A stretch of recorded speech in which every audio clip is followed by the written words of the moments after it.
So these are, I don't know if this is one dream with 3 parts or 3 dreams that I had last night.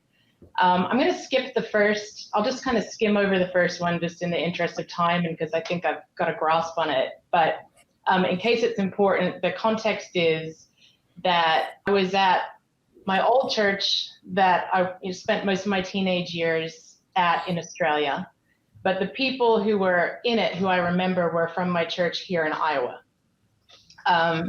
And the basic gist of that was I wasn't going to go to church because I woke up late and it felt like a hassle. And then I decided, no, I'm going to go to church.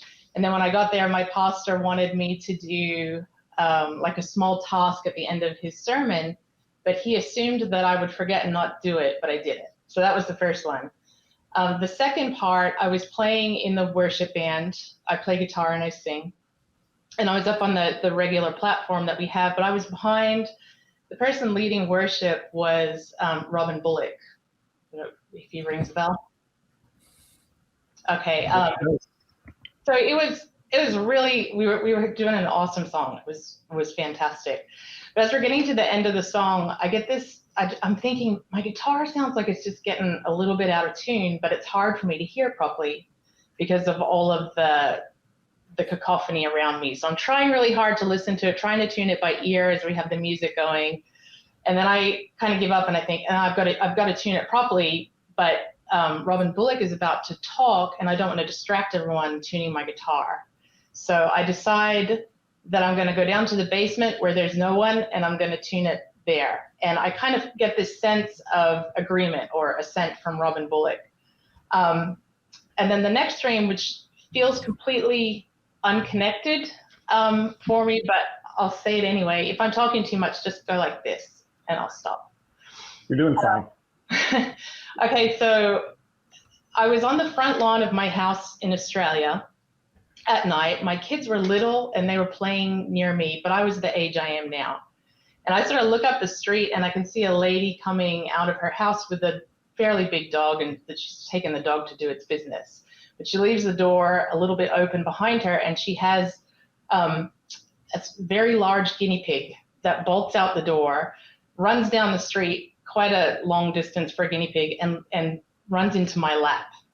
So I'm just sitting there patting the guinea pig, waiting for her to come and get it. She looks very unhappy and she looks hassled. She comes to get the guinea pig and her dog was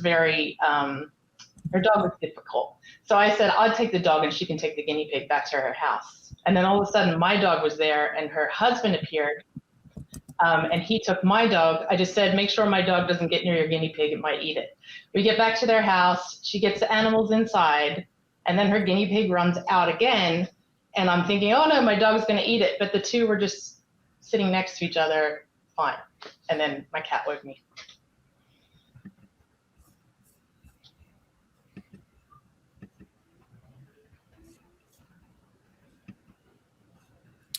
Interesting. So you cut out a little bit of that, so I didn't hear all of it. Let's go back to the part where you were talking about were you in church and trying to tune your guitar, but Robin Bullock was supposed to speak? So I was part of the worship band, and I think what was happening is we played this song, and I think he was about to go into maybe like prophecy or a word or something. And we get to the end of the song, and I can hear my guitar is a little bit out of tune, and I want to fix it, but I can't find a way to do it and not be distracting. Yeah.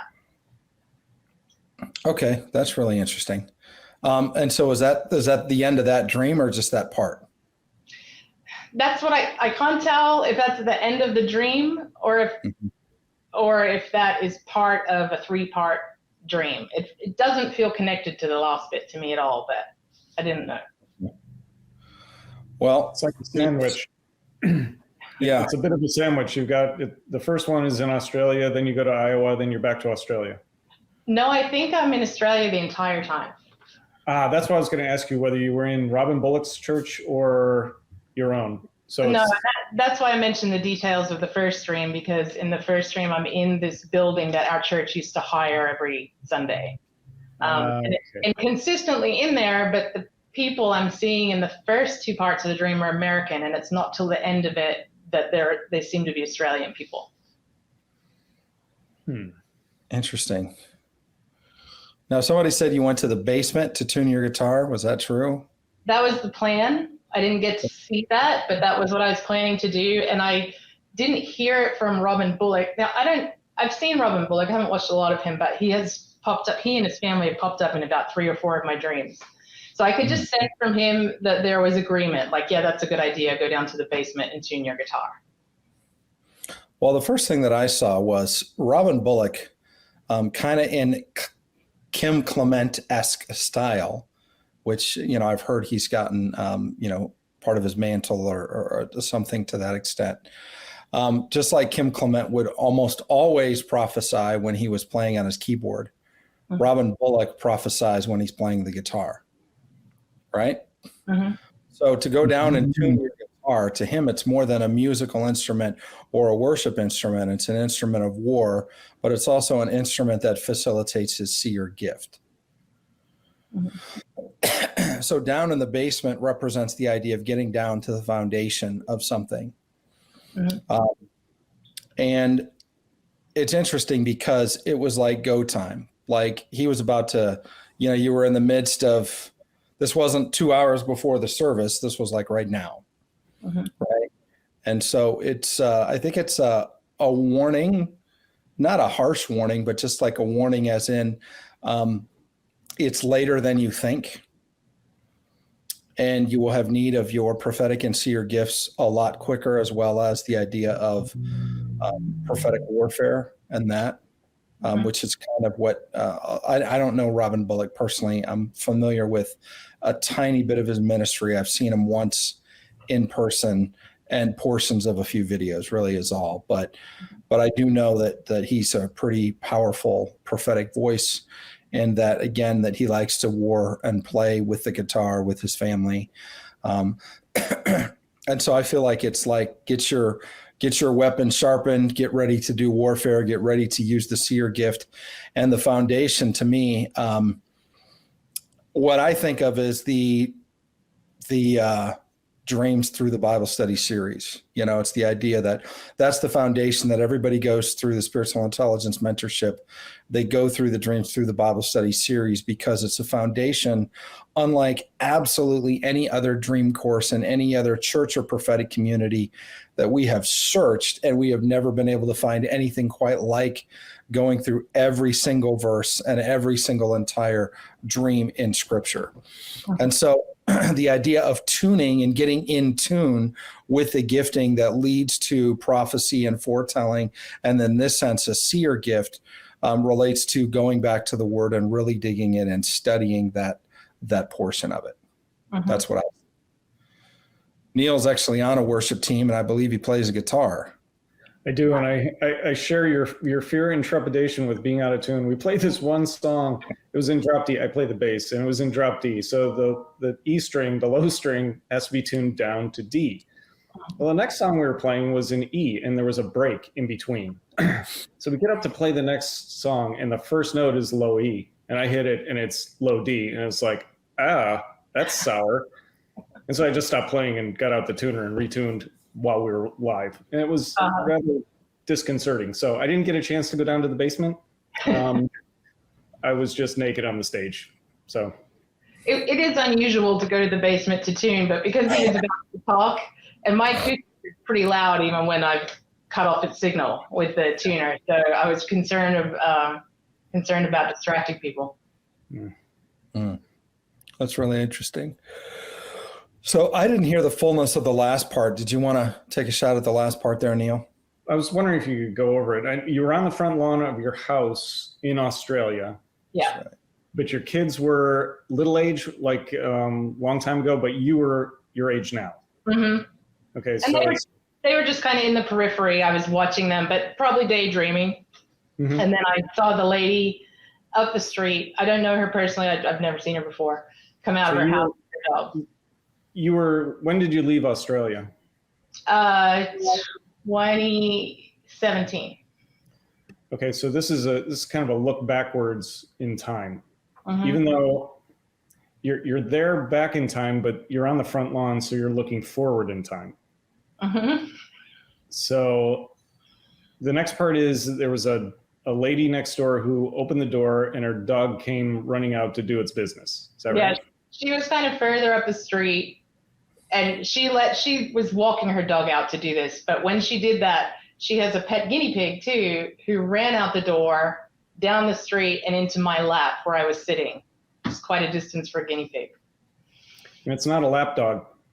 It's a lap guinea pig. A lap guinea pig. Yeah. But you would think, the dog would run into your lap, but it didn't. And the guinea pig runs out again when you take her back to the house, right? Yeah. And it runs out, and you're thinking that your dog's going to eat it, but it doesn't. It sits down next to it, and they play together. It just ends with them both sitting there quietly, not tolerating each other. Yeah, not eating each other. Yeah, it's a weird foretelling. It's like you're looking backwards to look forwards. The dog, man's best friend, is doing its business out in the yard. Mm-hmm. The guinea pig, sometimes a guinea pig is kind of like you're a test case. Yeah, that's what I was thinking. It's not the guinea pig represents something that's being tried out. Mm-hmm. The fact that it runs into your lap might be they're trying out you to see how good you are, or what you can do in the future for them. But you seem to calm it down. It's not you expected it to go wild, and it doesn't. So you have that effect on people that you can actually, maybe your gift is to calm people down, and this is a test case for that. Mm-hmm. But then it runs out again, and your dog sits down next to your dog. I kind of heard the lion lays down with the lamb. That this is a peaceful time in your life, and as John said, it's coming fairly quickly, and it's the gifts that you're going to need are coming soon. And you're going to need to test those gifts out. You're going to need a guinea pig to try your gifts out on. I don't know if that makes any sense. It's speaking to some of what God has been talking to me about recently, and I've just been trying to get a handle on it, which is probably why my dreams are kind of nutty. And then the guitar tuning part, I actually wondered if that was getting, you say the basement's getting, down to the bottom of things. And I thought is that a pulling away with just God for a short time while I get things fine tuned, and then off I go with whatever it is he's got next. It seemed like it was your desire to go down there, right? But you never made it there. Oh, because it went into the next dream, Did you think you were on your way down there anyway? Did you think I think that was fully my plan, and I didn't see anything coming to stop that from happening. Yeah, and it seemed like you had acquiescence from Robin that was the right thing to do. Yeah, and he didn't say it verbally. It was almost like a telepathic agreement. Yeah, which is kind of an interesting mind meld. We talk to God and he talks to us. It's almost like it's a gift that's imparted to us that we can talk to each other, perhaps. Mm-hmm. That we can, I don't know how that would work, but you understood. You just said it. You understood what he was saying.